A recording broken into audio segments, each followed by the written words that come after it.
Bueno, ¿qué tal? Hola, hola, bienvenidos y bienvenidas una vez más a Demoliendo Mitos de la Política, charlas en vivo desde Berlín, desde el estudio de Postworld Podcast. Saludos para Monterrey, saludos para Nicaragua, Perú, ya aparecieron los comentarios. Esta vez mi monitor con los comentarios aparece aquí a la izquierda, por eso quizás yo aparezca a veces direccionando mi mirada hacia allá. Bienvenidos una vez más. Como siempre, el agradecimiento para todos y todas. Comenzamos esto como una forma de agradecimiento cuando contabilizamos 12.000 suscriptores en el canal. Esta vez ya estamos ascendiendo a más de 15.000, así que gracias por acompañarnos. Si nos pueden ayudar con la difusión del canal, buenísimo, más agradecidos aún. Y también nos ayudan, recuérdenlo, con la suscripción al canal, a nuestro canal amigo, el canal Postworld Podcast, con entrevistas sobre cultura en general, también arte y política. El enlace aparece en la descripción del video.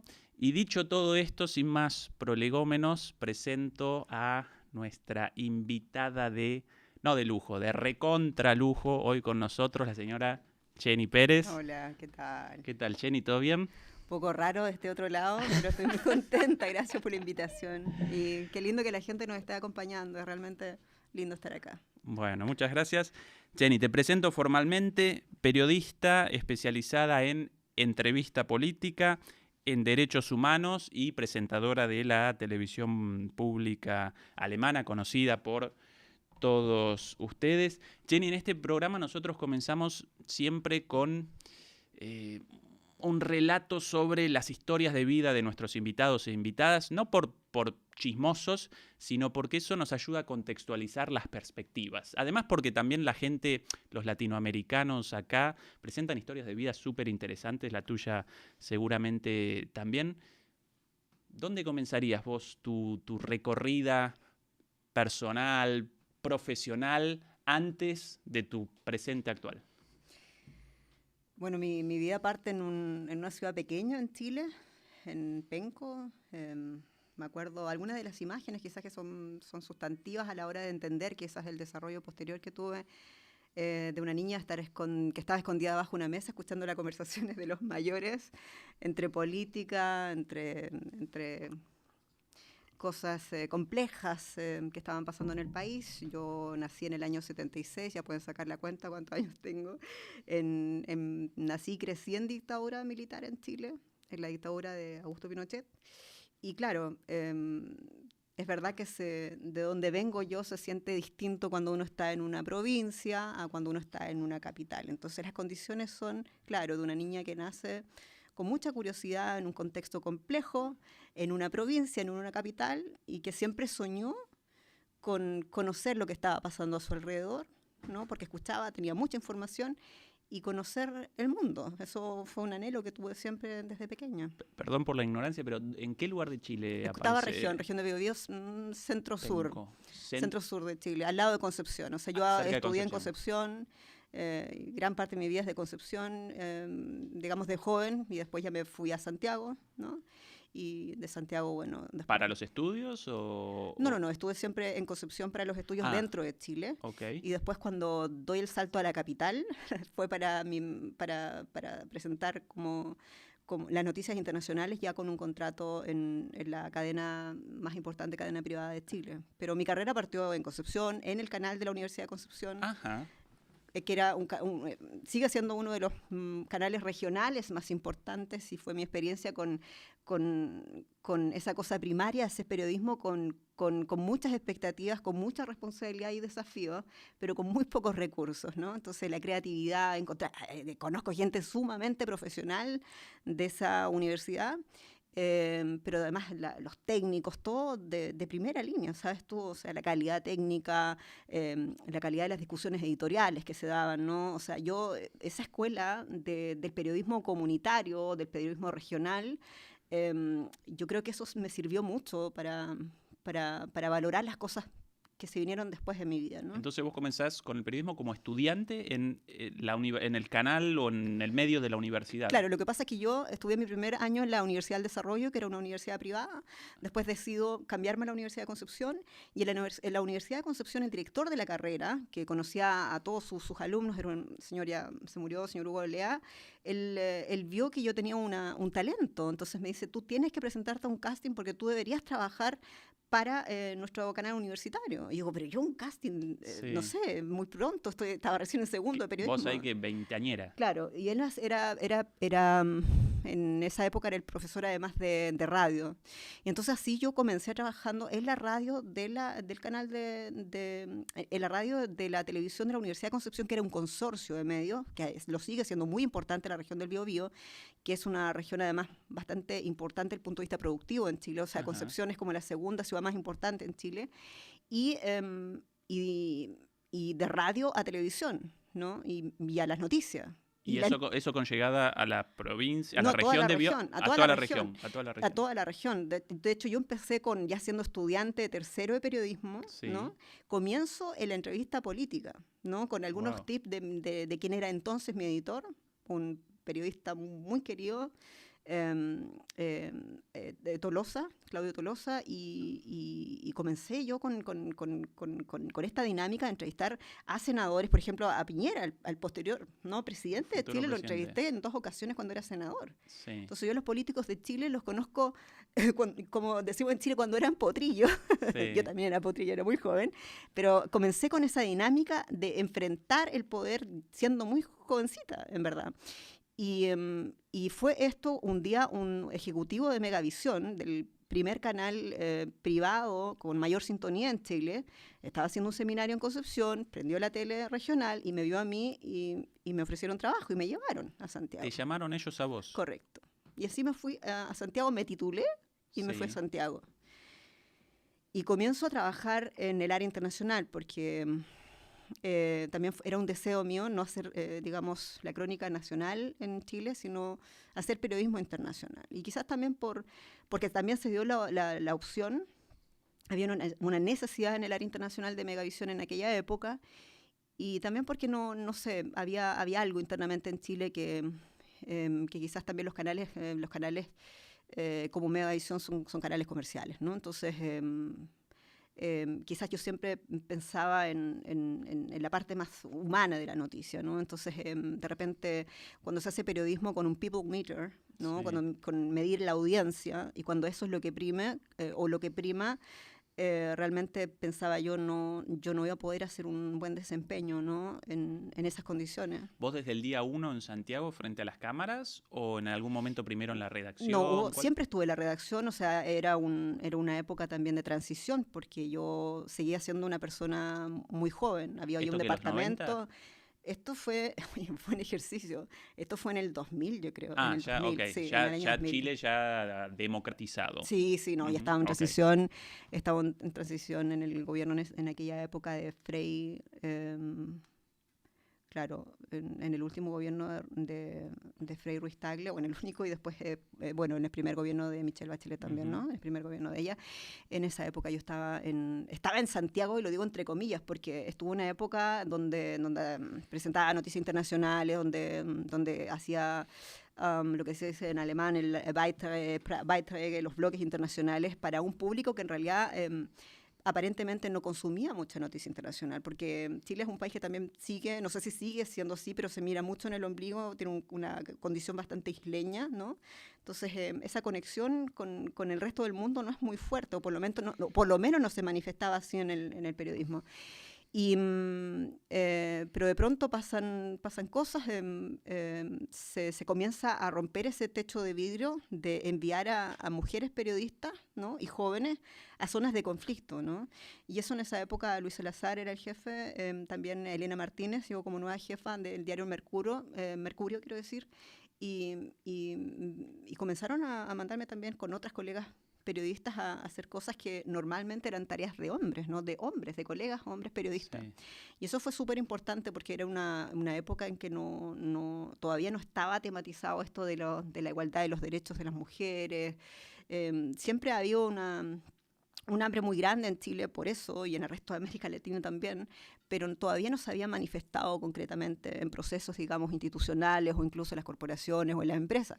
Entonces, pero los jefes de aquella época yo creo que fueron bastante visionarios en darnos oportunidades nosotros, las colegas mujeres que estábamos allí, ¿no? Y, por ejemplo, ¿qué tareas? ¿Entrevistas a políticos No, nacionales? porque yo no hacía crónica nacional, yo estuve recorriendo el mundo todo el recorrer rato. el mundo Sí, directamente. sí, o sea, yo he estado haciendo reportajes en Israel, en Palestina, cubriendo cumbres, alta política, cumbres de la OPE, por ejemplo, de la APEC, cubriendo cumbres del Mercosur, de Petrocaribe, todas las cumbres que había en esa época, Sí. de la UNASUR, de Naciones Unidas, la Asamblea Nacional, o sea,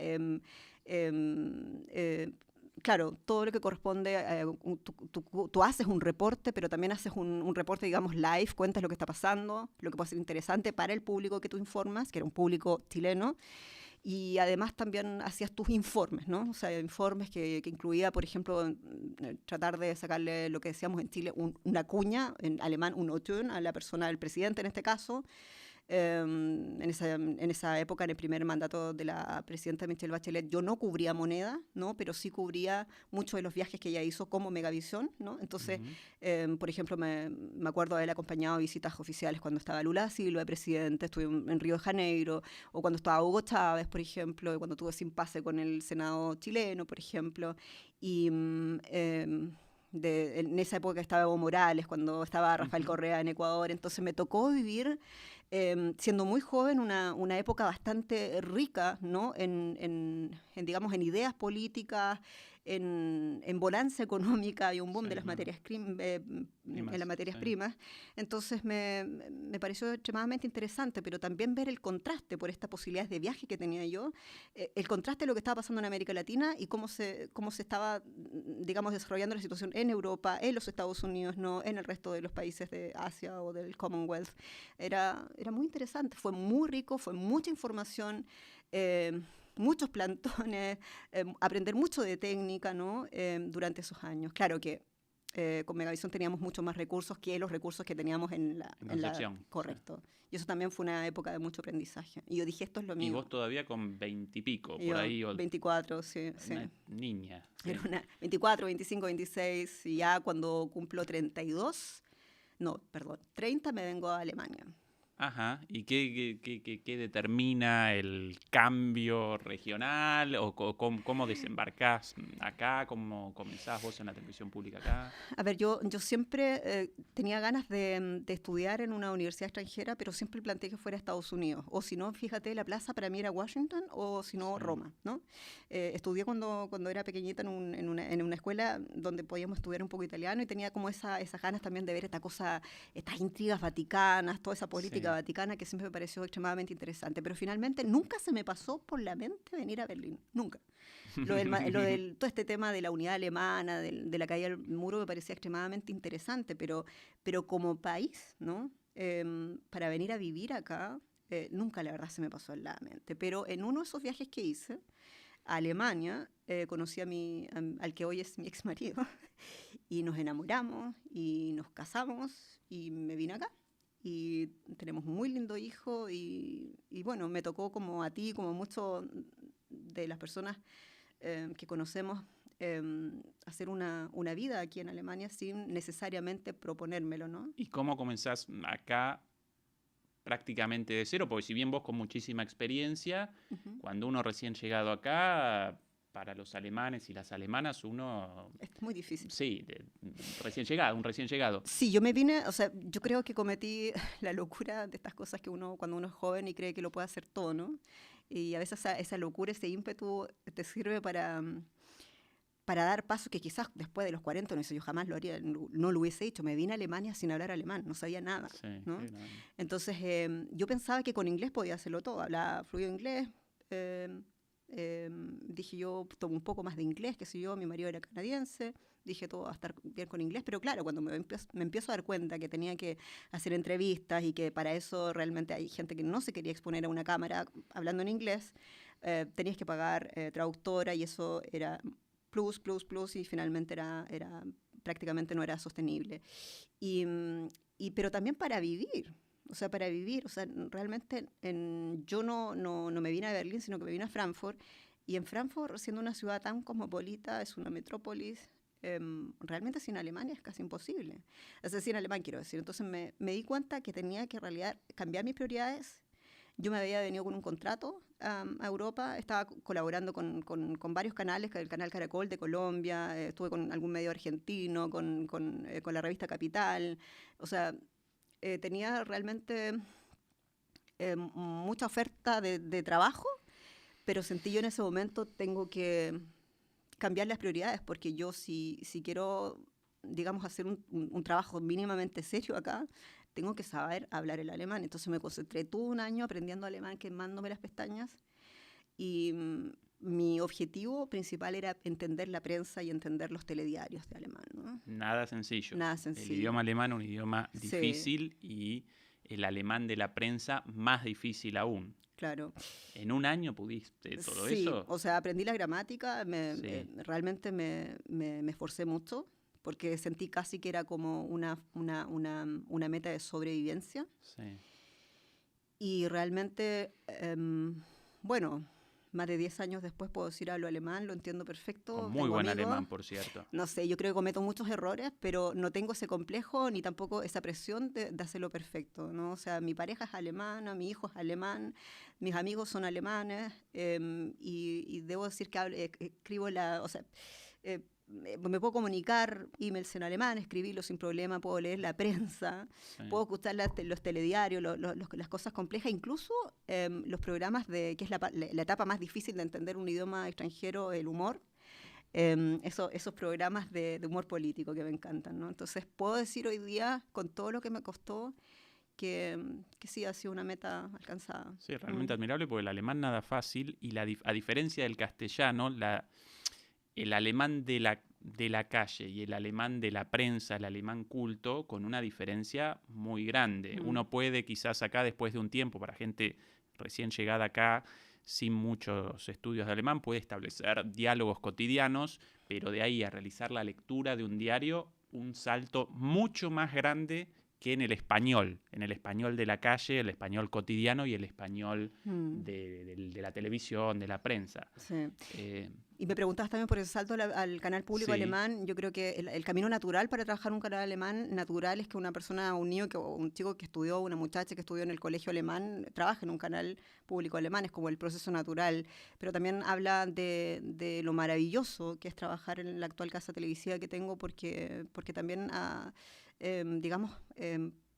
Claro, es importante saber alemán porque internamente hablamos todo en alemán, pero también reconocen y potencian esa diversidad. O sea, yo te puedo decir que es un ejemplo muy bueno de esa diversidad y de cómo los alemanes trabajan, digamos, con ejemplos pragmáticos, ¿no? Con ejemplos comprobables respecto a esa diversidad.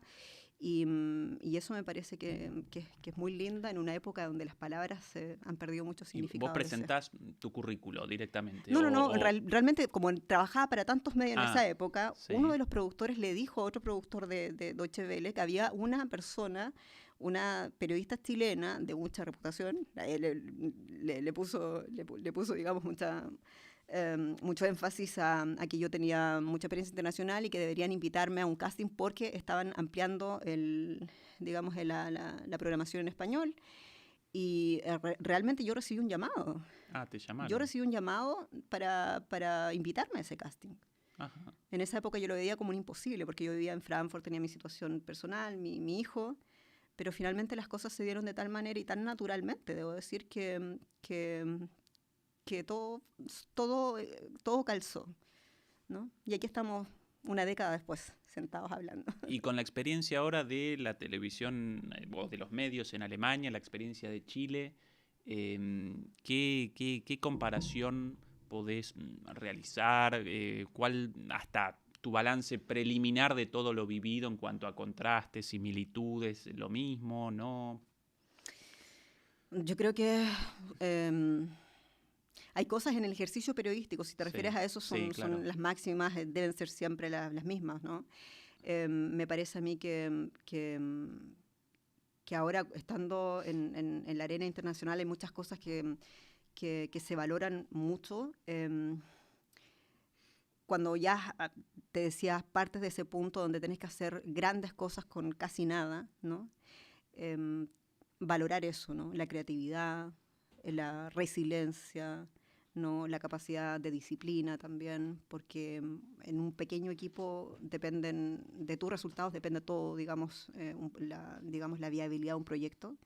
Cuando estás en un canal grande están todos los recursos y hay otra cosa que yo creo que valoro mucho y quizás para mí es lo más preciado y lo más feliz que me hace el trabajo que tengo, que es una de las cosas que desarrollo porque también hago otras cosas, es esa libertad para hacer tu trabajo. Es también ese tiempo para reposar, para investigar temas. ¿Sabes tú? Esa no presión a comercializar los contenidos, a no tener que agradarle a un público que a lo mejor no le importa la pobreza. Quiere ver un tema aspiracional, quiere ver cómo funciona el mundo de los ricos, de los multimillonarios, ese mundo perfecto casi inalcanzable. En la televisión pública tú hablas de los temas que, entre comillas, para la televisión comercial no venden, que es, por ejemplo, la pobreza. Sí. Por ejemplo, las zonas de sacrificio por proyectos climáticos. Sí. Qué sé yo, los derechos humanos de procesos de memorias que jamás se hicieron. Todos esos temas que no venden son los temas que uno puede desarrollar en un proyecto como este, en una plataforma como este, que son impagables. Y uno se da cuenta a la vuelta de la vida un poco, porque yo todavía soy joven, pero ya llevo 20 años en esto, que realmente ha valido la pena todo el camino. Uh-huh. Cuando uno puede tener esa tranquilidad, quizás no pasa siempre, pero esa tranquilidad de lo que estás haciendo está ayudando a algo o a alguien, ¿no? Y algo constructivo. Y yo creo que cuando se llega en ese punto de entender que lo que estás haciendo, televisión, en podcast o escribiendo, es un servicio. Uh-huh. Sobre todo un servicio a la sociedad, ¿no? Y nosotros los periodistas, en esta época donde todo se ve blanco y negro, donde todo se ve ultraderecha, ultraizquierda, donde todo se ve, no se ven los grises, no olvidar que nuestro objetivo principal, sobre todo aquellos que tenemos la libertad que ya mencionaba, de realmente reflejarlos, investigar temas que son importantes para la sociedad, entender que finalmente nosotros somos también los defensores de la democracia, ¿no?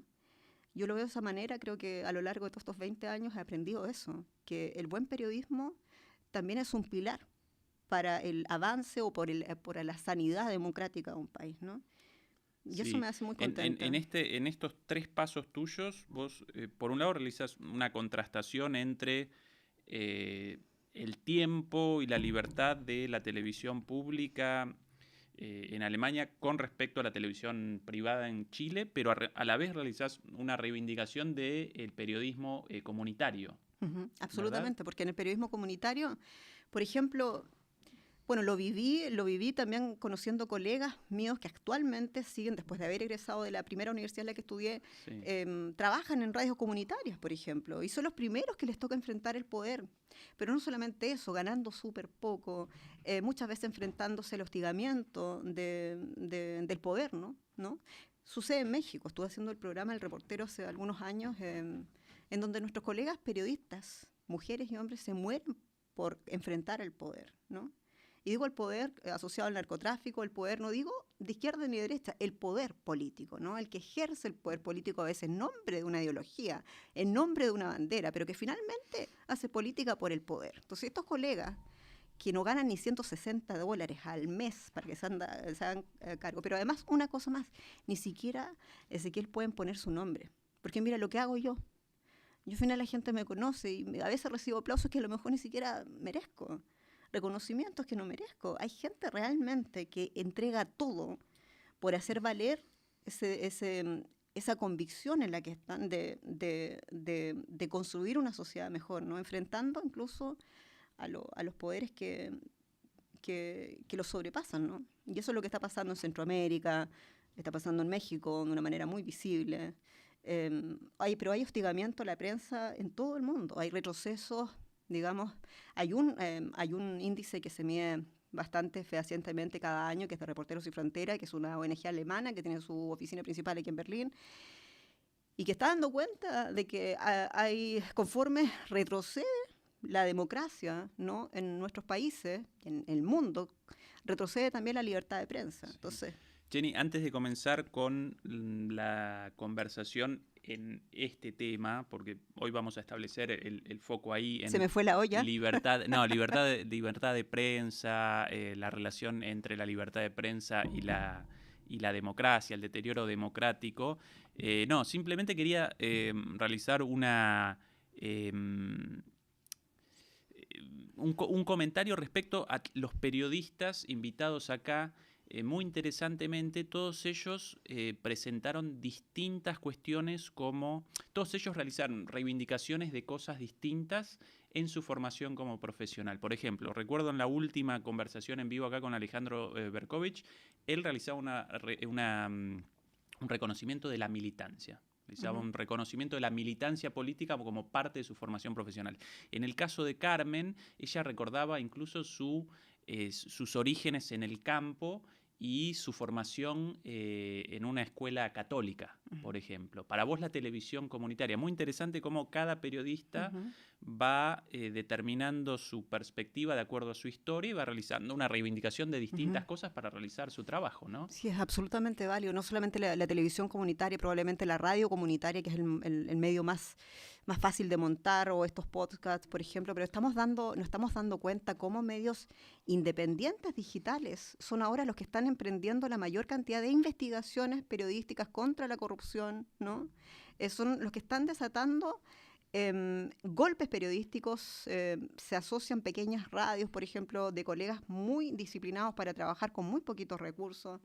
Se asocian con, por ejemplo, con la Asociación Internacional de Periodistas de Investigación, ¿no?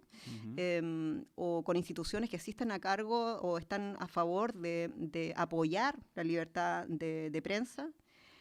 O la lucha contra la corrupción, o la lucha a favor de los derechos humanos, ¿no? Eso, yo creo que Europa, hay muchos organismos europeos que están ayudando en eso, y yo creo que se está generando, en ese entretejido se está generando una simbiosis, y me alegro mucho de eso, que las organizaciones de periodistas están entendiendo que este es un momento crucial para el desarrollo democrático de nuestras sociedades, y que bueno, somos quienes estamos llamados también a combatir el peor fenómeno de nuestras redes sociales, que es la desinformación, que son las noticias falsas, que es esa posverdad que se construye. Y yo creo que hay mucho debate, hay mucha discusión, no hay una verdad solamente, ¿no? Pero eso es el camino, ¿no?, que se está emprendiendo. Vos, Jenny, vos participás en un foro de periodistas... en una asociación de mujeres periodistas. En una asociación de mujeres mundial, periodistas, sí. Hace poquito presentabas una ponencia sobre libertad de prensa.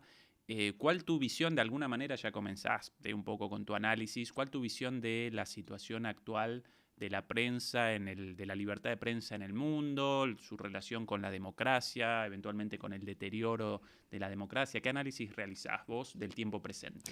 Yo creo que ese ejercicio en el Congreso en Roma, que se realizó hace 3 semanas, fue súper interesante, porque habían realmente lecturas que eran bastante similares de colegas mexicanas o las colegas italianas, por ejemplo, que están muy complicadas con lo que podría pasar ahora mismo con el nuevo gobierno, o las colegas polacas, las colegas, por ejemplo, de España también. Cada país tiene sus propios, digamos, problemas, ¿no? Qué decir los colegas que vienen de Nicaragua. Yo estoy también en comunicación con mucha gente, y realmente, claro, hay que separar, por ejemplo, lo que está pasando en Nicaragua, Cuba, en Venezuela. Yo creo porque hay una anomalía de la representación democrática muy grande, eso es lo que opino yo. Pero la verdad es que ese retroceso de la libertad de prensa está pasando en gobiernos democráticos. Y bueno, eso en Brasil también. Eso es lo que más, sí, es que eso es lo que más nos preocupa. Nos preocupa que hayan denuncias en Uruguay. Hay denuncias en Uruguay de retrocesos de la libertad de prensa. Organismos como CAINFO, como el Colegio de Periodistas, por ejemplo. Hay denuncias de periodistas en forma privada, organismos internacionales también. Que Uruguay esté pasando esto. Uruguay siempre ha sido nuestra democracia impecable, insigne. Está hablando de que es un fenómeno que está golpeando a todos los países, ¿no? Y la pregunta está bien porque ahí no hay una respuesta solamente, pero el problema es que cuando se hace una crítica, en este caso al poder político, por este retroceso que estoy mencionando, se politiza, ¿no?, el cuento. Entonces, si el gobierno que está es conservador y tú haces una crítica al poder político, entonces te tildan de marxista, de comunista. Por el contrario, si la crítica es al poder político de un gobierno de izquierda, entonces ya vas a ser fascista.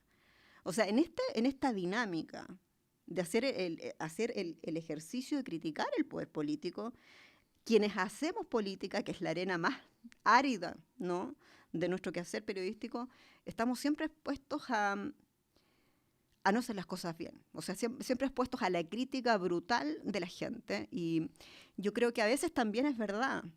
O sea, hay colegas periodistas que por distintas razones no quieren o no pueden hacer bien su trabajo, ¿no? Y se enreda por ahí la cosa. También hay operadores políticos, los hay. Uh-huh. Pero si yo lo llevo al otro lado, yo estoy en un país que es Alemania. Alemania es uno de los pocos países en el mundo que está en el mapa de la libertad de expresión. ¿Sabes la responsabilidad que tenemos?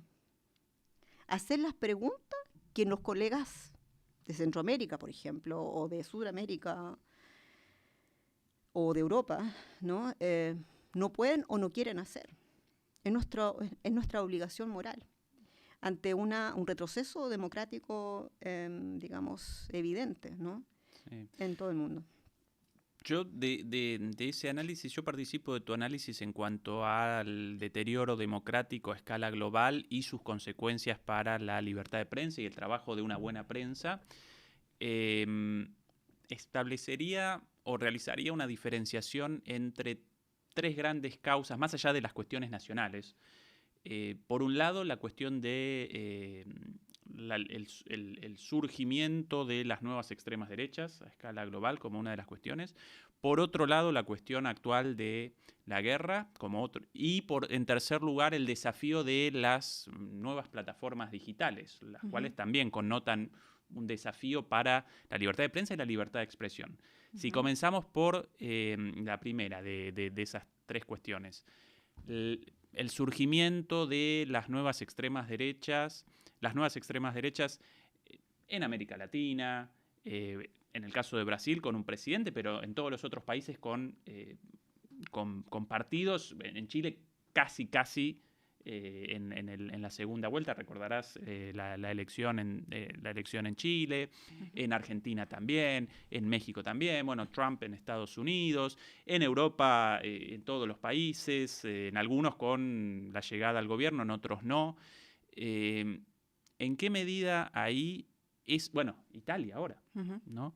¿En qué medida ahí esa expansión, ese crecimiento de la nueva extrema derecha representa un obstáculo o un peligro para el periodismo libre, en tu opinión? ¿Aparece esto como un factor, en tu opinión, o no tanto? Yo creo que primero, es algo difícil de contestar, pero más fácil se hace cuando analizamos cuáles son los factores por qué retrocede la libertad de prensa. O sea, cuáles son los factores o los actores más bien que amenazan la libertad de prensa. Y nos encontramos que están los estados. No estoy hablando de gobierno, estoy hablando de estados. Los estados, a través de las instituciones estatales o incluso, por ejemplo, cuando se utilizan, ¿no?, la institucionalidad como un poder judicial, por ejemplo, para criminalizar el trabajo de los periodistas. Entonces ya tenemos dos actores, el Estado, pero también los poderes del Estado a través de las instituciones que son manejados como títeres políticos por gobiernos de distinto ideario político. Vamos a entrar más en detalle con respecto a lo que tú estás abordando. Pero también un tercer elemento, y eso quizás tiene que ver con lo tercero que tú citas, las propias personas. Fíjate lo que pasa cuando uno va a reportear en terreno. A veces son las mismas personas, los mismos ciudadanos, increíblemente, y esta parte es bien dolorosa, quienes agreden a la prensa. Entonces, en Alemania hubo un retroceso en la libertad de prensa, no por el Estado, porque el Estado aquí garantiza libertad de prensa, ¿no? No estoy hablando del gobierno, estoy hablando del Estado. O sea, es algo que va más allá del poder político de turno, sino es la gente. O sea, colegas, de hecho había una fotografía que me la guardé, la recorté y la tengo en mi oficina donde tengo 1000 cosas, donde estaban 3 colegas por el Süddeutsche Zeitung, estaban 3 colegas de distintos medios, la fotografía es del Süddeutsche Zeitung, que es el mayor diario alemán, que estaban con casco, con chalecos antibalas y decía Presse, ¿no? Prensa en alemán. Así es como se reportea una manifestación de los ultraderechistas alemanes, ¿no? Ujú. ¿No? No debo decir que los ataques a la prensa son privativos ese grupo, pero sí generó muchos episodios que fueron documentados también por el Ministerio del Interior y claro, y que significó que Alemania retrocedería varios puntos en la libertad de prensa, en el índice de libertad de Y prensa eso que en mundial. Alemania la extrema derecha parece lejos del gobierno, pero donde sí asciende al gobierno, Brasil con Bolsonaro, Estados Unidos con Trump, Hungría, bueno, la misma Le Pen no pudo, pero Ujú. casi, Italia ahora, inmediatamente esos gobiernos colisionan Ujú. con los medios de comunicación de distintas, en general, de distintas ideologías. ¿Eso para vos de Lo que alguna pasa es manera que parece como un riesgo o no tanto? es un tremendo riesgo. Sí. Es tan grande que no lo podemos todavía sopesar. En todo caso, no quisiera circunscribirme solamente en la ultraderecha, porque también está la ultraizquierda, la Pero a escala ultraizquierda global radical. con menos, Lo que pasa es que la ultraderecha está difusión. alcanzando, la diferencia es que está alcanzando el poder Sí, político. Esa es la claro, diferencia, exacto. ¿no? Sí, sí. Mientras se habla mucho de esto, que a mí no me gusta mucho, que se habla del castrochavismo, que es un concepto que acuñó el expresidente colombiano, el señor Uribe, y que se habla básicamente con esos anteojos de ese momento en que salió ese concepto para hablar de lo que está pasando en Venezuela y para explicar todos los males de América Latina. A través de eso me parece que es no solamente un problema conceptual, es un problema muy grande también de conocimiento realmente de política latinoamericana. Yo no caigo en eso, me parece que a esta altura, ya después de 20 años de trabajar y de estar reporteando, o sea, hay que saber un poquito más y quedarse en los grises. La izquierda latinoamericana, cuando dicen de la izquierda latinoamericana, ¿cuál es la izquierda latinoamericana? Si hay un montón de velocidad, hay un montón de izquierda. Pasa lo mismo con la derecha. Estoy hablando solamente del poder político democrático. Sí, ¿Eh? pero ni en Estados Unidos, ni en Europa, ni en Asia aparecen amenazas de grupos políticos de ultraizquierda cerca del poder. Ese es mi punto. Lo que pasa es que Sí ese fenómeno, presenciamos el éxito de sí, extremas derechas en este el momento. fenómeno es Sí. relativamente nuevo, está pasando en los últimos 5 años, lo que ha pasado, por ejemplo, en Brasil, donde yo diría que la constante de la ultraderecha, respondiendo a tu pregunta, es que construyen una posverdad. Ellos construyen un propio relato que no está basado, y eso es lo peligroso cuando hablo yo, que no está basado en hechos comprobables, ¿no? Uh-huh. Nosotros como periodistas tenemos que basarnos básicamente en hechos comprobables y aquellos que podemos comprobar. A veces no se puede comprobar todo, pero cuando nosotros hacemos política, o sea, nosotros los humanos hacemos política y los políticos hacen política a base a verdades, sus verdades, se empieza a entrar en un terreno que es absolutamente desconocido, peligroso. Cuando los políticos se hacen política en base a verdades que no son comprobables, es decir, sus verdades, pero además lo convierten en una especie de religión a seguir, que es lo que está pasando. Hay que prestar mucha atención, pero también hay propaganda, hay mucha propaganda y hay propagandas de Estado. O sea, el Estado venezolano hace propaganda, el Estado ruso hace propaganda y tiene propaganda muy poderosa. Entonces a mí me parece que en toda esta dinámica que hacemos los periodistas, o sea, muchos de nosotros estamos impotentes, porque la propaganda utiliza el sentimiento. Los ultranacionalistas utilizan las emociones para construir una posverdad. Entonces, lo que pasa con Rusia, por ejemplo, y quizás me estoy yendo un poco, pero utiliza el anticolonialismo, el sentimiento latinoamericano que es mayoritario, anticolonialista y antiestadounidense por todo lo que pasó en las dictaduras militares de los años 70, 80. Uh-huh. Entonces, esas son cuestiones con países que no han hecho debidamente su proceso de memoria. Es decir, Brasil, por ejemplo, se explica Bolsonaro que esté allí. Brasil todavía no tiene idea realmente cuánta gente murió en la dictadura militar. No sabemos porque ese proceso no se ha hecho. Entonces, pasan hartas cosas. O sea, se apela a las emociones y se va a seguir apelando a las emociones porque es una fórmula que está dando muchos réditos políticos, ¿no? Sí. Y es una cuestión lo de Rusia es muy difícil. Súper interesante, lo del gobierno de Putin, porque establece vínculos, por un lado, con gobiernos como el venezolano y el nicaragüense, pero también con gobiernos de extrema derecha. Entonces, eso ahí pasa. como que sí, la categoría de izquierda-derecha como que sí, medio realmente presenta, sí, el fenómeno de las relaciones de Rusia con el resto del mundo presenta una complejidad verdaderamente Pero muy enorme. complejo porque hay que saber también mucho de historia, pero también mucho de actualidad. Entonces, ahí se genera un bache, que es ahí donde nosotros como periodistas tenemos que entrar a investigar, tenemos que entrar, o ustedes como politólogos, a desmenuzar, ¿no?, lo que está pasando de Y una Jenny, manera comprobable. sobre la base de este análisis tuyo de el uso de las emociones, de la personalización de los mensajes, incluso del uso de chivos expiatorios y de la generación de una posverdad incomprobable. Ahí aparece el tercero de los 3 desafíos, en mi opinión, para la prensa libre, la cuestión de las nuevas plataformas digitales. ¿En qué medida para vos eso connota un riesgo para la prensa libre, para el trabajo, para el buen periodismo? Recuerdo como caso paradigmático, tal vez ahora, el hecho de que en su momento Twitter determinó la censura, el cierre de la cuenta del presidente en ese entonces, Donald Trump, por sus comentarios sobre, sobre los efectos del coronavirus. Yo no participo en absoluto de la Fue lo del visión. Capitolio, ¿no? Fue la gota que rebasó el vaso, fue lo del Capitolio, ¿no? Lo del Capitolio, bueno, bien. Yo no participo en absoluto de la ideología de Donald Trump, pero en un momento el presidente de Estados Unidos no podía presentar sus mensajes, realizar sus mensajes o realizar su expresión política, porque una de las plataformas, también estadounidense, Twitter, había determinado la censura. La censura de su cuenta. ¿En qué medida esto genera para el periodismo un problema o en qué medida también puede generar nuevas oportunidades las nuevas plataformas?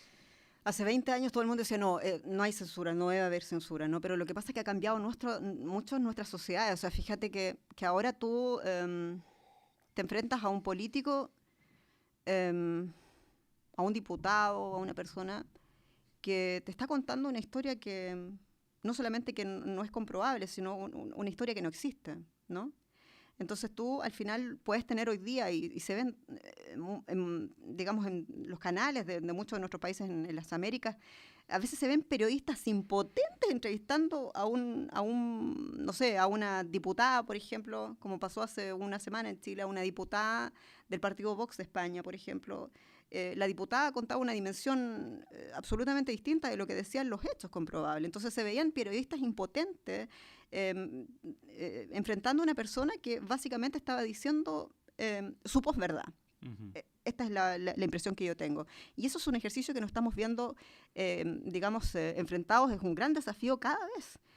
Me parece a mí, hablamos de que no había censura hace 20 años, 10 años quizás, pero la cosa de las redes sociales cambió todo, porque por un lado democratizó el acceso a la información, que fue una de las cosas más lindas. O sea, de hecho, el reportear, el investigar no había sido nunca más fácil como hasta ahora. Pero también, así como circula información comprobable, circula información que son teorías de la conspiración, que es información, digamos, motivada políticamente. Aquí hay que tener perspicacia. O sea, hoy día más que nunca es necesaria la perspicacia, la curiosidad de las personas que están hambrientas de conocimientos, de entender, de tener una opinión, de entender lo que está pasando.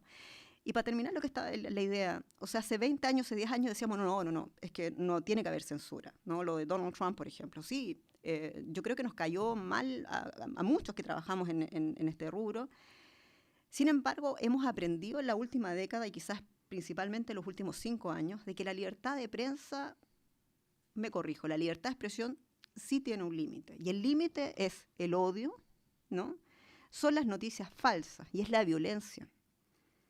¿Y eso por qué? Porque el objetivo principal de nuestro orden, como lo conocemos, es la preservación de los valores democráticos. La democracia no es perfecta, y ese es el problema.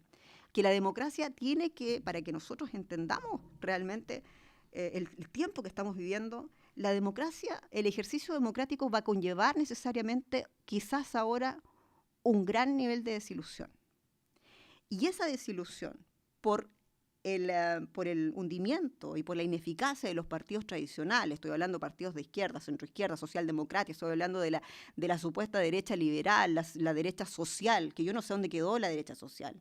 qué bueno sería y qué lindo sería que hubiese un recambio democrático entre un gobierno de centro-izquierda, un gobierno de centro-derecha, que el mínimo fuera preservar, ¿no?, los derechos sociales de la gente, ¿no? Pero hemos visto que se perdió eso, que hubo un fracaso en muchos proyectos políticos, ¿no? Y por eso es que resurgen estas ideas políticas que nacen solamente a punta de la crítica.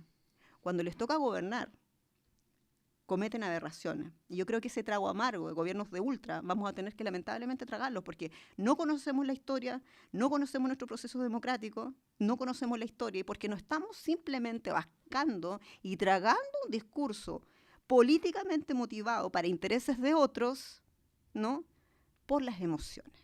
Sí, yo participo de tu mirada respecto a la libertad, los límites de la libertad de expresión. Por cierto, gracias a M de Mordor desde Uruguay por el apoyo, muchas gracias. Van apareciendo comentarios, hoy la pantalla con los comentarios aparece detrás de Jenny, muy buenos, pero no, yo no quiero realizar interrupciones, así que al final, obviamente todos leídos los comentarios y bienvenidos, pero las preguntas para Jenny al final del programa. Yo acompaño tu idea de que la libertad de expresión debe presentar límites, como por ejemplo el racismo, el discurso de odio, pero la cuestión aparece en cuanto a, bueno, ¿quién determina ese límite? ¿Debe determinarlo Facebook, Twitter o Google? ¿Debe determinarlo el Estado?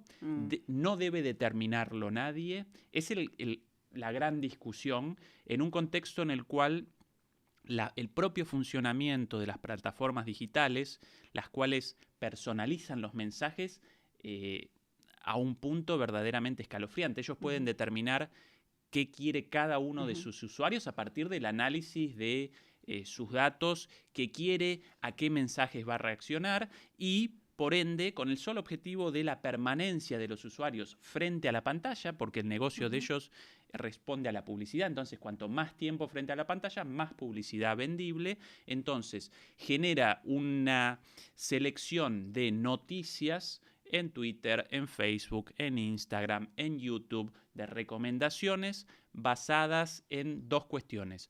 Por un lado, en discursos parecidos al discurso del propio usuario. Esto en un documental de Netflix, si quieren, como una pequeña introducción a este tema. Si no recuerdo mal el nombre de ese documental de Netflix. Bueno, ahora no recuerdo. Las redes sociales, una cosa así. Básicamente presentan esto de una manera muy didáctica. De los algoritmos, ¿no? Sí, como el funcionamiento de los algoritmos genera mensajes parecidos al tuyo, de manera que ya vos como persona no apareces en contacto con otras personas con opiniones parecidas, sino también otras personas con opiniones distintas. No, acá vos solo apareces expuesto a mensajes idénticos al tuyo y además, esta es la segunda forma de funcionamiento de los algoritmos, apareces expuesto a mensajes destinados a tu reacción indignada.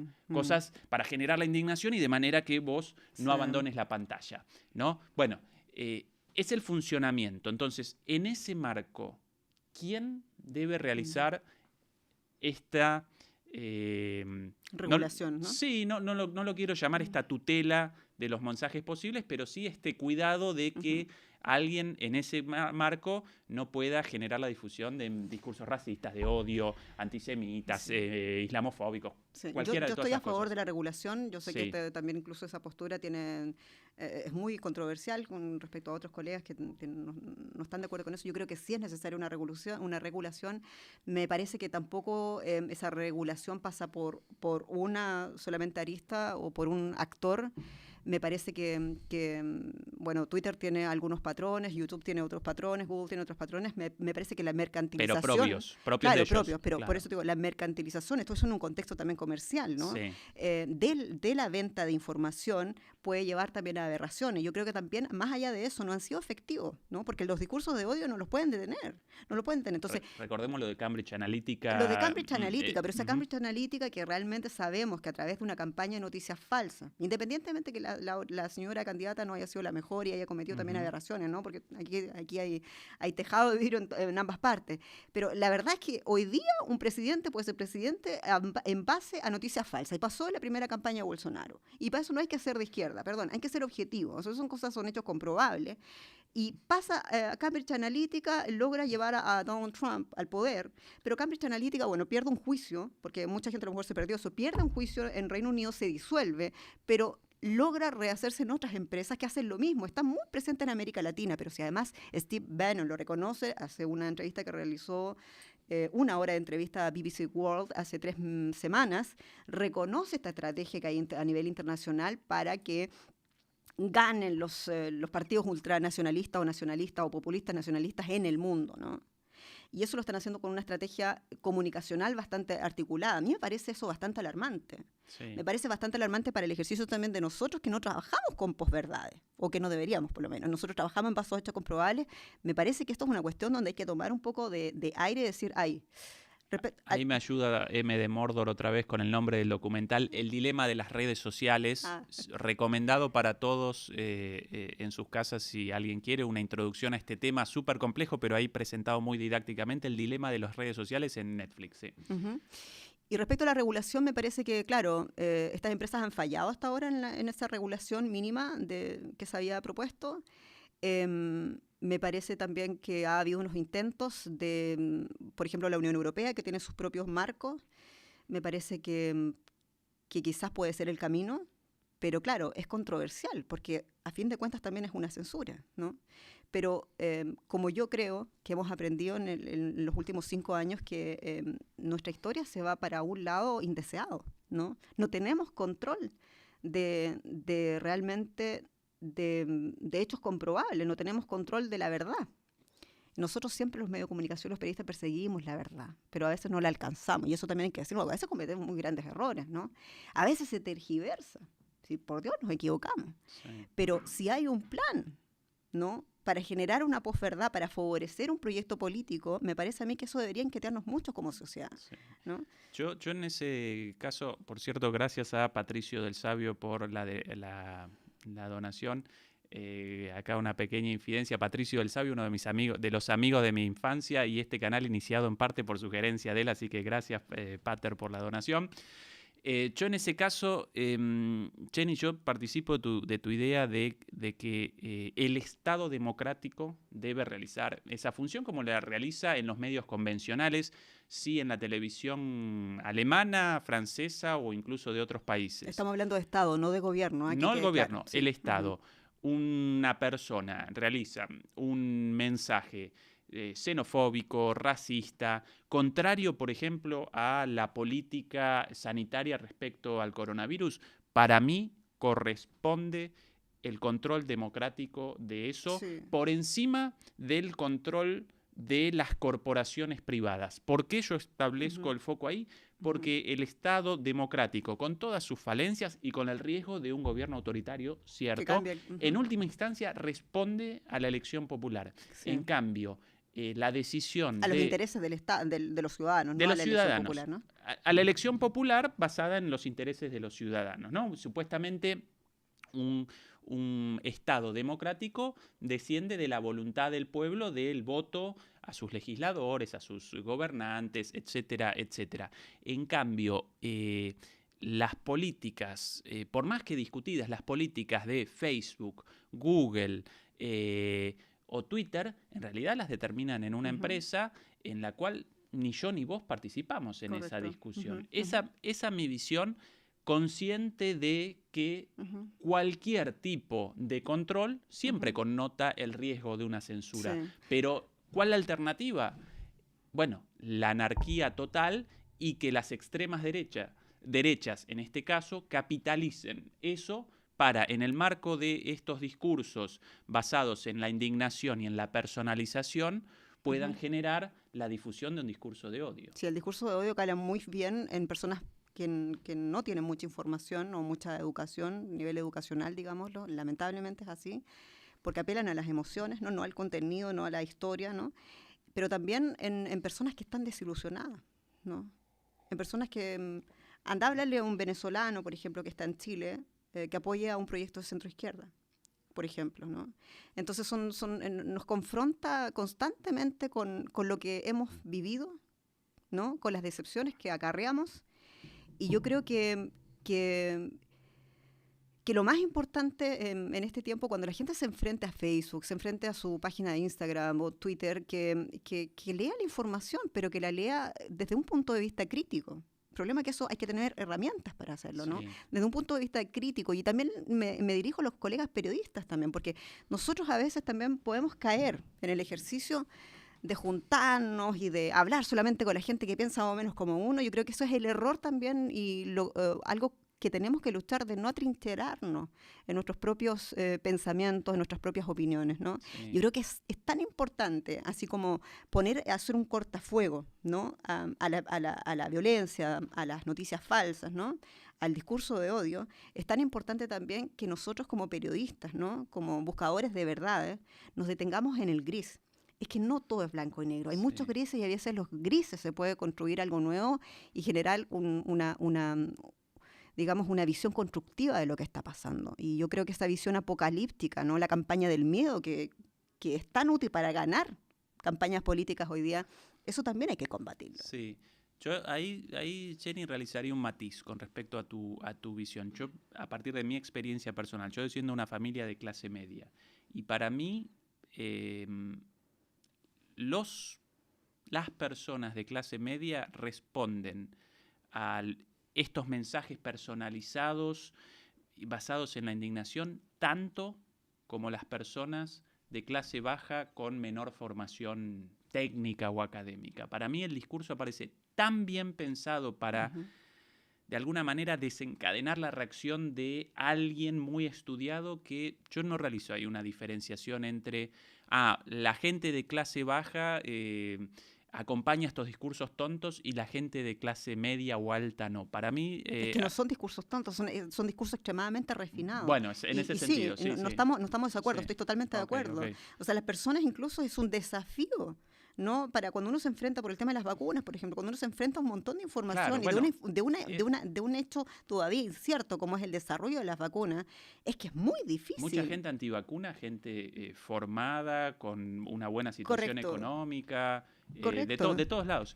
Bueno, Jenny, ya establecimos el foco en, por un lado, las extremas derechas y su relación con los medios, con las nuevas plataformas digitales.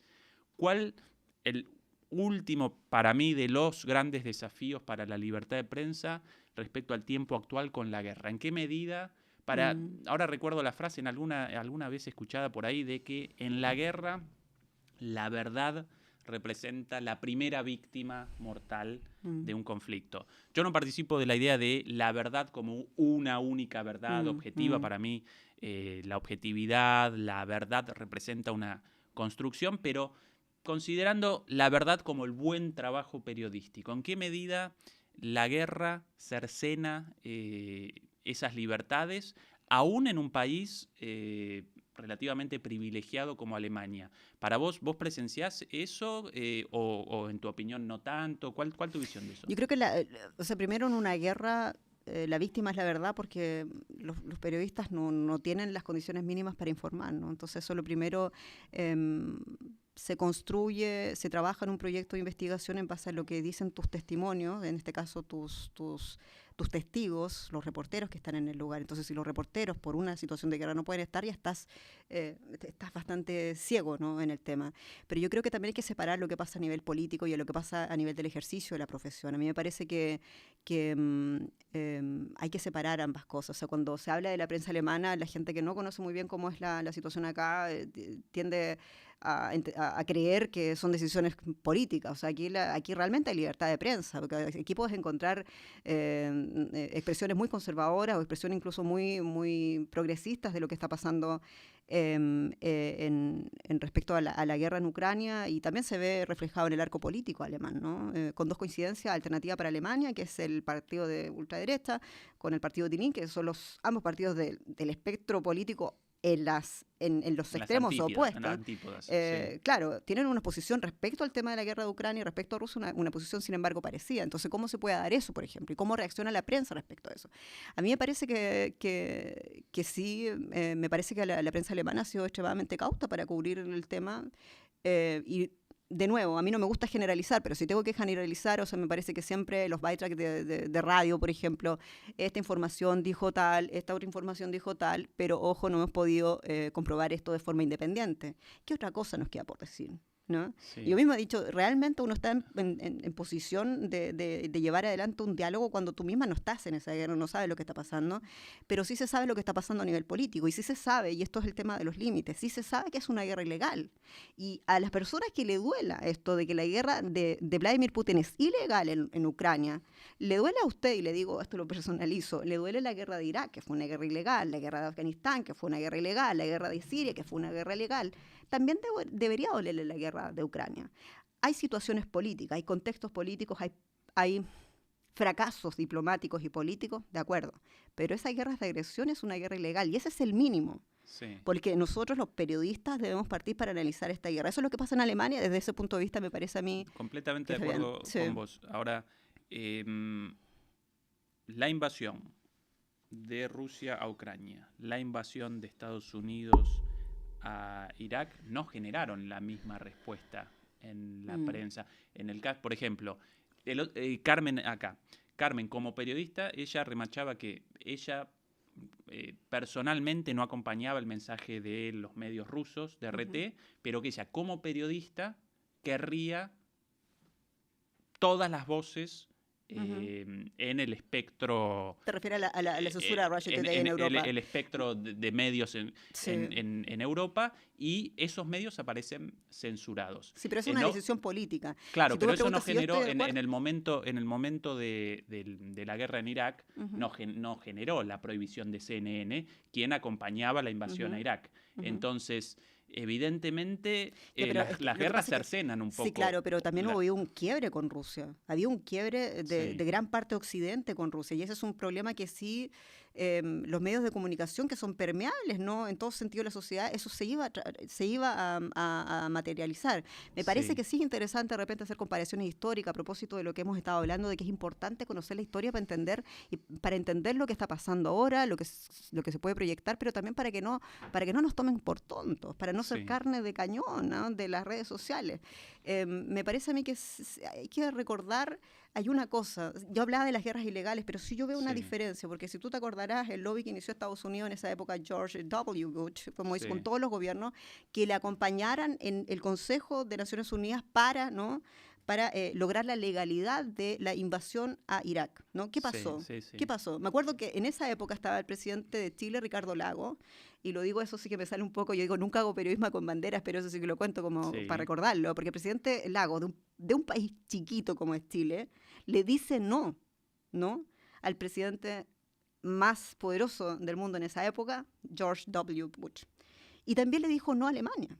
Bueno, sabemos que la guerra se hizo con los apoyos de Reino Unido y de España, pero el resto del mundo no quiso y no avaló eso, y se hizo esa guerra. Esa guerra fue ilegal y sabemos que muchas de las cosas que se dijeron en esa época, incluso con la misma información de expedientes de inteligencia, Estados Unidos sabemos que estaba basado en información falsa. Pero me parece a mí que si esa censura, si no, en esa época no se censuró a CNN y ahora sí censura a Russia Today, yo no estoy de acuerdo con que se censura a Russia Today. No estoy de acuerdo, punto, pero me parece que tampoco, y eso es lo que tenemos que saber, dar ese paso de no jugar, por favor, al empate. No se trata de jugar al empate, así como no estaba bien.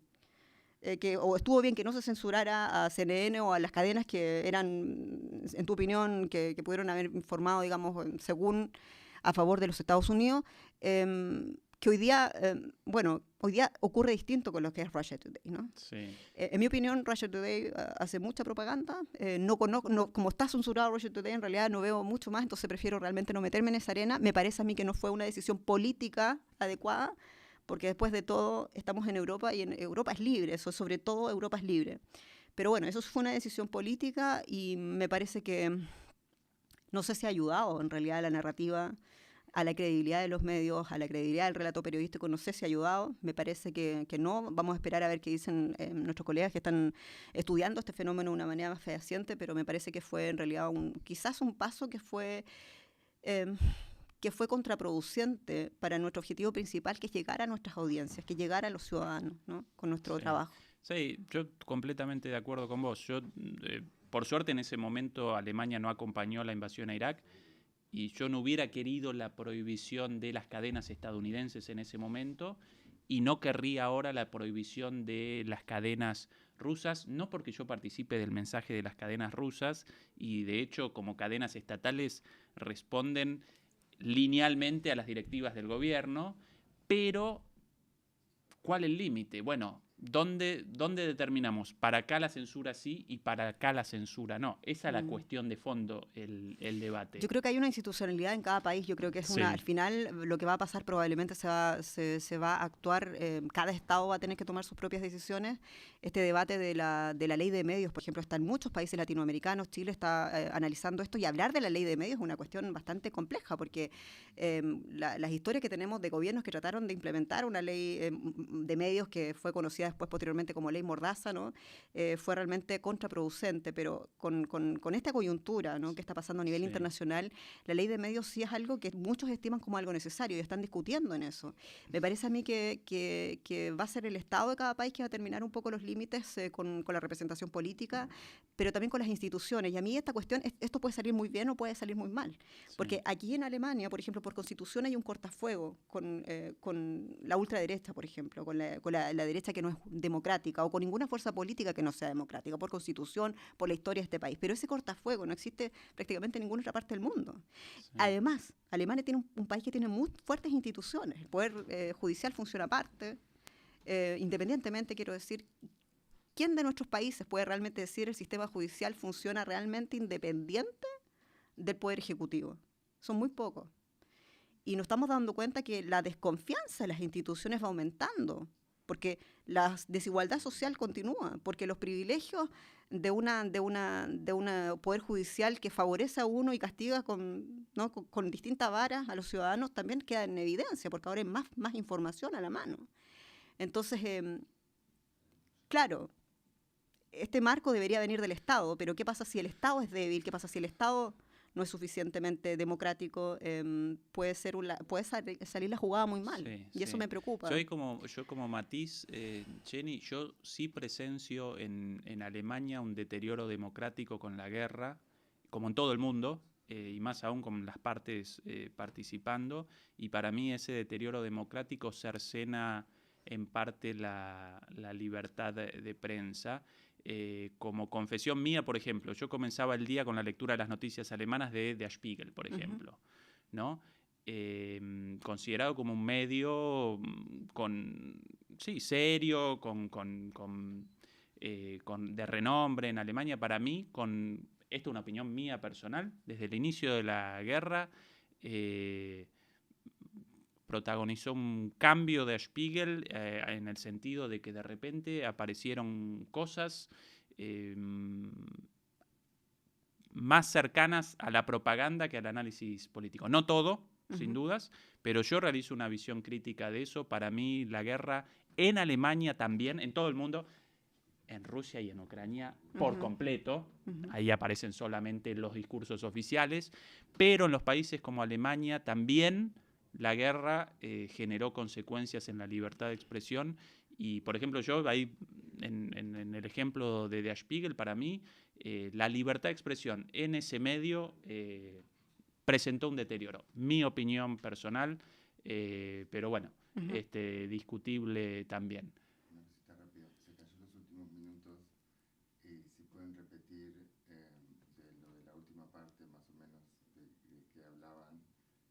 Bueno, acá nos participan de un corte en la conexión. ¿Desde cuándo, Pablo? Unos minutos fue.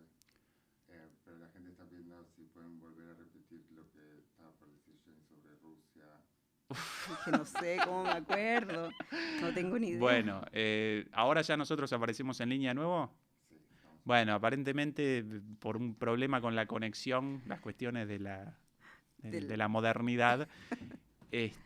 Bueno, Jenny realizaba un análisis de las consecuencias de la guerra para la libertad de prensa. Yo realizaba un análisis con algún matiz. Para mí sí la guerra generó algún cercenamiento de la libertad de prensa en Alemania. Recordaba yo personalmente el ejemplo de Der Spiegel, para mí hoy con peor periodismo que antes de la guerra, pero eso, una opinión Pero personal. también la prensa Sí. siempre es una expresión también democrática. Yo lo veo también un poco, o sea, acompaño lo que dices, pero también lo veo como una expresión democrática de un momento histórico. O sea, cuando ya ha pasado en toda la historia, en todas las guerras, la prensa también tiende a ponerse en modus guerra. Y eso, claro, tiene Ese es mi punto. Tiene su a ver, la prensa no aparece en un Olimpo sobre el cielo, sino que representa una parte de la sociedad y aparece atravesada por las relaciones económicas, políticas y sociales de la sociedad. Y acordemos también que en cualquier expresión de medios de prensa está la columna de opinión, que ahí en la columna de opinión se opina de todo, ¿no? Sí. Está la crónica, está los reportajes. Entonces, me parece a mí que, sin embargo, tú podés encontrar todas las opiniones representadas en la prensa alemana. Ahora, si te quedaste solamente con el Spiegel, bueno, puede ser la desilusión, no sé, pero... Yo lo recuerdo como un ejemplo de que yo personalmente comenzaba el día con la lectura de las noticias de ese medio y para mí últimamente protagonizó un cambio fuerte, como un ejemplo de una de las consecuencias. Sí. Yo respeto mucho también los testimonios de colegas que están allí, ¿no? No de todo, no de todo, claro. pero en general. Sí, bueno, pero quizás esto desapareció también. Yo no puedo determinar desde acá ahora qué parte desapareció por el corte o no. Respecto a la cuestión de la censura de un medio, sí, en un momento o no, vos como periodista realizabas una crítica a esa decisión de que... Sí, que fue una decisión política de la Unión Europea de censurar a Russia Today. A mí me parece, en lo personal, me parece que fue contraproducente, porque yo creo que realmente lo que hay que... y lo digo como periodista, no como política, yo trabajo en la otra vereda, ¿no? Ahí está lo político, aquí estoy yo. Me parece que lo más importante para nosotros, los periodistas, para quienes trabajamos en esto, es tener, ¿no? Esa relación con nuestro público, con nuestra audiencia, ¿no? Sí. Y esa relación tiene que estar necesariamente basada en la confianza. Si la gente no me cree, si la gente no tiene confianza en lo que yo digo, entonces todo lo que yo haga no tiene mucho sentido. Entonces cuando se genera esto, la gente reacciona naturalmente viendo, en este caso, al medio censurado como una víctima. Sí. Entonces me parece a mí que la narrativa de todo lo que está pasando, que es una narrativa además de tiempos de guerra, naturalmente se exacerban los ánimos y me parece que fue contraproducente. Yo no estoy de acuerdo, pero bueno, como decíamos, eso fue una decisión política y hay que entender también que no es una decisión de la prensa alemana, es una decisión política y de la prensa europea, ¿no? Obviamente. Bueno, ya pueden comenzar si quieren con preguntas para la discusión. Súper rico el debate, Jenny, ¿no? Sí, interesante. Sí, bien, espero, sí. Si quieren pueden comenzar con las preguntas. Ojalá no haya desaparecido mucho de la discusión. Por ahí siempre entre nuestra charla y la transmisión aparecen alrededor de entre 30 segundos y 1 minuto y 60 segundos de retraso. Por eso la única pregunta hasta ahí se cortó, pero no, todavía ninguna. Antes habían aparecido algunas preguntas interesantes.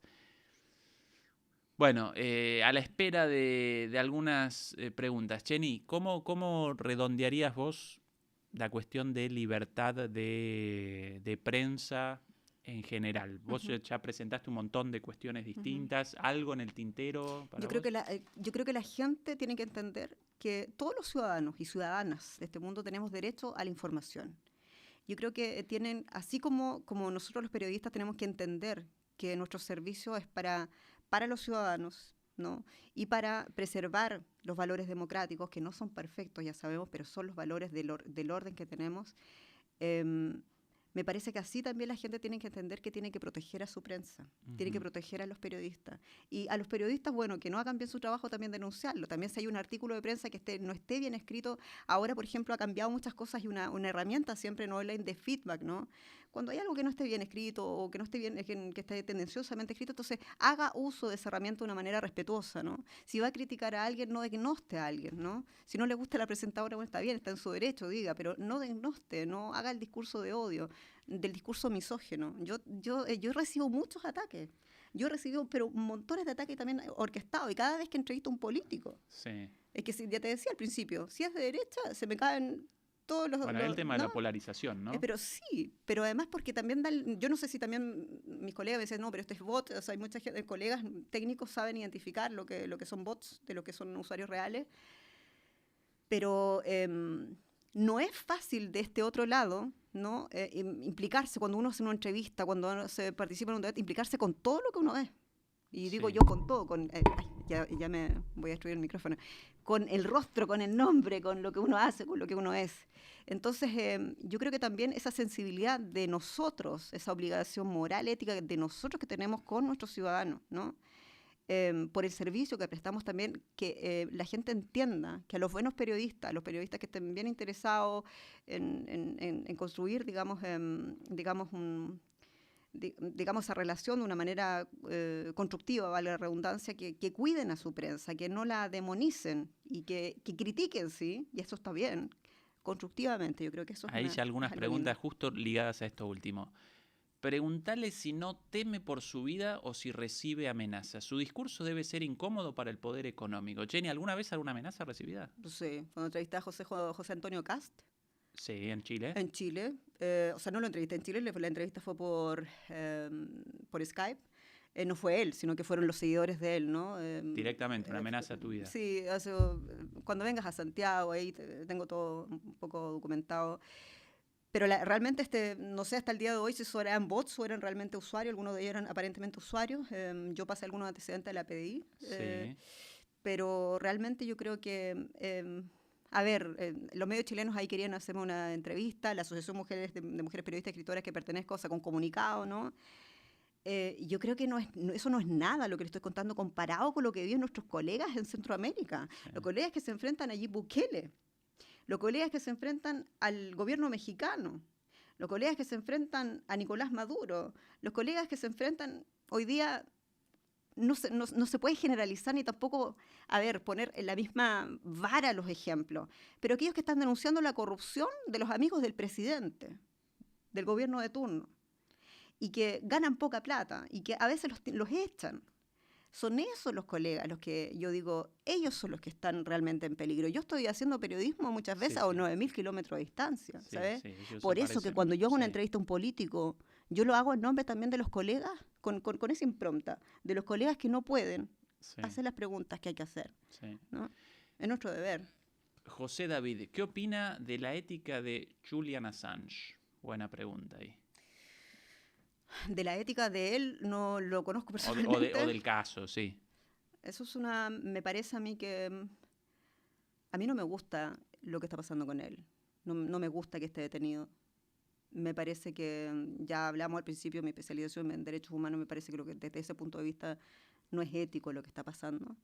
Sin embargo, el curso de Julian Assange está pasando por decisiones políticas, ¿no? Y también el problema de lo que pasó con Julian Assange se politizó, ¿no? Sí. Se politizó porque él también, por ejemplo, me acuerdo de haber entrevistado al presidente de Ecuador en esa época, Lenín Moreno, y él en esa entrevista que hice en Quito, él avanza, ¿no? Que si sigue Julian Assange metiéndose en política interna, va a tener que, ya le habían cortado la luz. Le van a cortar el internet, entonces en la embajada de pasaron Ecuador, muchas cosas. Julian Assange se empezó a meter en política interna porque él era un animal político, era una persona que era muy peligrosa también para los intereses de algunos gobiernos, pero independientemente del análisis o de la visión que uno puede tener como Julian Assange como un elemento, como un liberador, ¿no? de información riquísima para el mundo, también hay mucha gente que lo ve como un actor político, ¿no?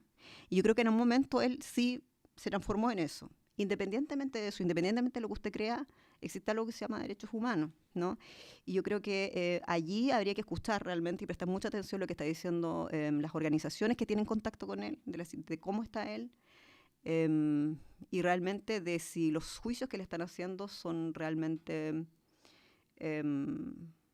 bueno, para buscar justicia o sino para digamos, para hacer valer una situación política de fondo, ¿no? Así me parece, a mí no me gusta lo que pasa con Assange. No sé de qué otra manera, sin conocer no lo conozco a él, no conozco todos los aristas del caso, pero me parece que cuando se politiza todo, ya se ensucia todo, ya se complica todo. Sí. Y es difícil. Por ahí una pregunta más, y esta quizás la última, respecto a fuentes fidedignas de información, precisamente frente a todo esto recién hablado, charlado entre nosotros, Jenny, qué fuentes vos para tu trabajo, qué fuentes te ayudan para generar una visión de las cosas más o menos fidedigna? ¿Cuáles tus herramientas? Mis herramientas personales, eso yo creo que, bueno, trabajamos con agencias, yo leo mucho prensa y mire, yo hago un ejercicio, yo leo la prensa conservadora, si tengo que preparar una entrevista, trato de no atrincherarme en algo, ¿no? Trato de ver qué opina la contraparte. Pero también tengo una red muy grande de expertos, amigos expertos y amigos periodistas, amigas periodistas, que me ayudan mucho también, porque hacer periodismo desde tantos miles de kilómetros de distancia es bastante, bueno, puede ser bastante enajenador, ¿no? Entonces yo creo que eso para mí es una riqueza muy grande. O sea, trato de usar, además de la información que está la literatura y los artículos de prensa, es de tratar de llegar a la información de primera mano, ¿no? Sí. Y finalmente llegar a ese presidente, ojalá, o llegar a ese político, a ese ministro que está a cargo de tomar una decisión política para las personas, ¿no? Y contrastar eso, lo que está sucediendo. Eso es un ejercicio que Claro, toma mucho... Eso podés vos como periodista, la gente en su casa no puede hacer no eso. puede. La gente en Sí. su casa, yo realmente, Sí. es fácil criticar toda la polarización y digo, Sí. por favor, no ataquen, pero también entiendo que es una cuestión muy re difícil de hacer para la gente, porque de repente es tanta la refinación de la mentira que no sabes en qué creer ni qué creer. Yo Y eso, el otro día, en la última entrevista, realizaba esa reflexión porque yo a veces, como analista político, a veces mismo aparezco perplejo frente a la complejidad de los fenómenos y la proliferación de interpretaciones, al punto de que una persona con un montón de años de formación, de experiencia, apenas puede determinar una mirada. Una persona en su casa todo el día dedicada a su trabajo y después puede a la noche 1 o 2 horitas dedicadas a su formación o a su participación en la vida pública. ¿Qué puede? Realmente muy difícil. es que es muy difícil. Por eso que tiene que haber un marco regulador, que es lo que yo creo. Sí. El tema es cómo afinar de una manera que no se genere algo contraproducente, que sea un Estado, digamos, que vele los derechos de los ciudadanos y no no sé, intereses políticos, ¿no? Sí. Donde hay a veces Estados que no tienen realmente una institucionalidad, digamos, independiente, que estén separados bien los poderes del Estado, que funcionen las cosas bien. En nuestros países a veces las cosas no funcionan así. Por lo tanto, cuando sale la regulación, realmente la regulación puede salir mal. Sí, Pero sí. algo hay que hacer, porque así como estamos, vamos directo, no sé.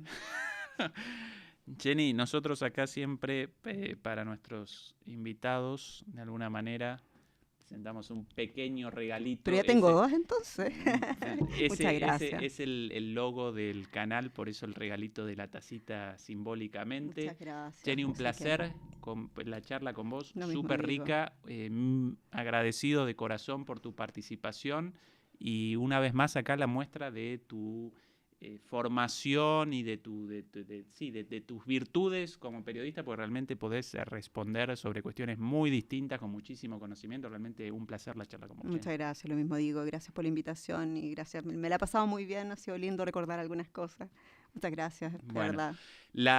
Para la semana próxima, ya confirmado, otro periodista muy seguramente conocido y querido por ustedes. El próximo viernes, Amir Valle, nuestro querido Amir.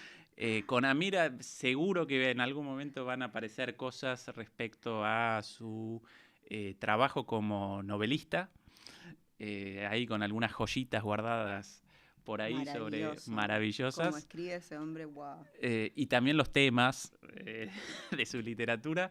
Así que bueno, eso para el próximo viernes. Recuerden, por favor, ayudarnos con la difusión del canal y ayudarnos con la suscripción, tanto a nuestro canal como a nuestro canal amigo Postworld Podcast, el podcast de nuestros amigos Pablo y Suen, quienes nos ayudan con el estudio. Así que eso todo por hoy, un placer. ¿Puedo decir algo? Sí, Cortito. Jenny, perdón. Te felicito nomás y me encanta que existan este tipo de foros, porque aquí no, se es libre para hablar, se chocan opiniones y eso me parece que es un ejercicio muy lindo. Ese es el camino para lograr los grises de los que hacíamos mención. Te felicito y te Gracias, agradezco. Jenny. La idea acá siempre generar algo con cierta riqueza para la gente en casa, tanto en los contenidos como en el caso de debates, de contrapuntos, siempre desde el respeto y desde el afecto, pero generar algo un poquito más allá de tanta basura, tanto discurso de odio, un poquito de reflexión. Si podemos realizar esa pequeña contribución, nosotros acá felices, por eso nuestro esfuerzo es todo a pulmón, ustedes nos ayudan un montón y por eso siempre agradecidos. Así que hasta la semana próxima con Amir Valle. Chau. Chao.